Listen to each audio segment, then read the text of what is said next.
Yeah, the Chinese defense industry is completely state controlled. There are no private players, but they have large industrial complexes. Their quantities being manufactured are very large. Their quality of technology may not be so high. Everything is based on Soviet era equipment, that kind of technology. But ever since they started their modernization, they are able to produce complete weapon systems and platforms in large quantities that they require. When you compare that with Indian industry, first I must mention we have these 8 large government defense PSUs, public sector undertakings, and now a 9th has been added. Now we have 9 DPSUs.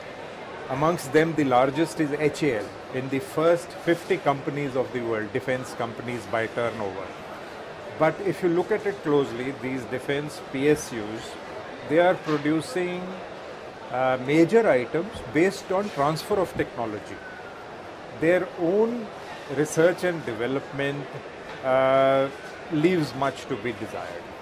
Whereas in the private sector, what you find is they are now going into joint ventures, but on their own they have so far not been encouraged to develop whole systems. They will do so if there is sufficient support from the government, if they are allowed to do so. They are doing certain portions of each major platform. What holds them back is that they must be funded in defense research and certain incentives must be given. They are ready to do it, but a lot of support is required. That is the first part of the comparison. The second is our defense PSUs being government controlled, their way of functioning is such that efficiency leaves a lot to be desired. So there is a lot of ground to cover. And the transfer of technologies that have come in so far, have they been very effective?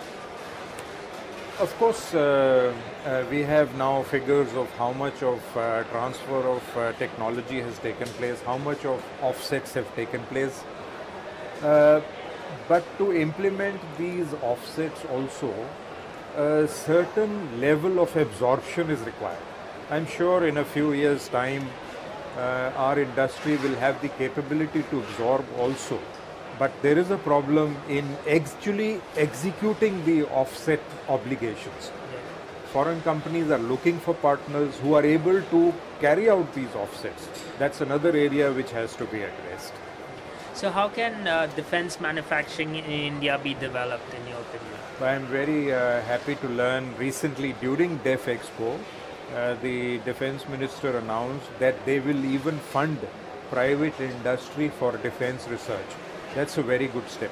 I think the path ahead is well known. It remains to be seen how much the government will tread on that. And given the history of the government to speak, and maybe do you think what they say will be implemented in the near future? They have no choice. If we have to catch up, and there is a feeling that not enough is being done for modernization. Our pace of modernization is slow. We have been surrendering capital funds for the last so many years. The requirement is huge. More and more steps will have to be taken to cut down delays, to give impetus to the private industry. The aim is to have 70% private and 30% imported or foreign technologies and production. It's a long way off if it is to be achieved. A lot of incentive will have to be given, a lot of push will have to be given. Thank you so much for your time. You're welcome.